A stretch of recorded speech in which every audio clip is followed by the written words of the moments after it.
Naalala niyo pa ba yung batang lumuwa na ang bukol sa kanyang kanang ilong? Si Luis Crame, na taga Samar. Matapos maipalabas ang kanyang kwento dito sa 24 oras noong buwan ng Hulyo, isang sorpresa ang dumating kay Luis at amin itong nasaksihan. Narito po ang kanyang kwento. 4 na taon na ang nakakalipas ng lisanin ni Lita Crame ang kanyang bayan sa Samar para makipagsapalaran sa Maynila. Pinili niyang iwan ang pamilya doon para makatulong sa kanyang asawa sa pagtataguyod ng 6 nilang anak. Subalit mula noon, hindi na siya muling nakabalik pa sa Samar. Dito sa Tondo, namumuhay sa pamamasura si Lita.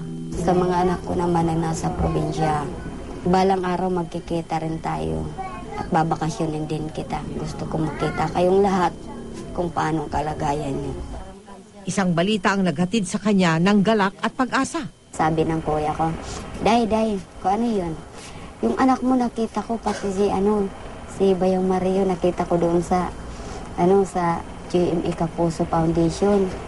Sabi niya, hindi talaga ako nagkakamali. Siya yung puntahan natin, Day, bukas, kasi naglalaba pa naman ako. Sabi ko, sige, mag-ano ako ng pamasahe papunta roon, puntahan natin.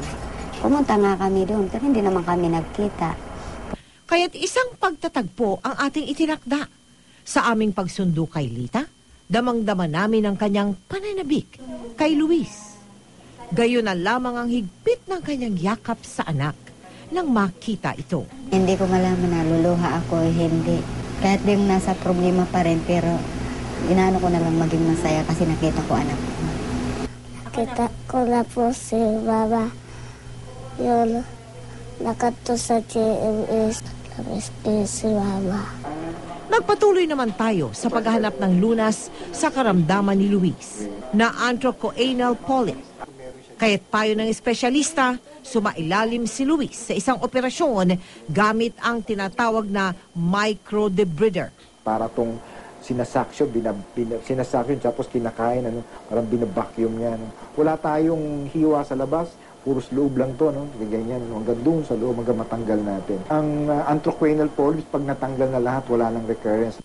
Kinakailangan maoperahan si Luis sa lalong madaling panahon. May posibilidad kasi na lumaki pa ang bukol at lumabas naman sa kanyang bibig. Kita ako pag-operahe on latak pero...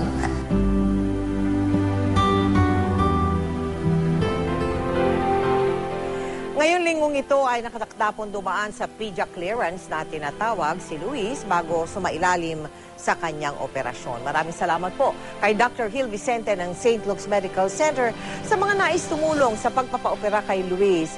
Maaari po kayo magsadya sa aming tanggapan o magdeposito ng inyong donations sa aming mga bank account o sa lahat ng sangay ng Cebuana Luwilier o mag-log on sa www.kapusofoundation.com.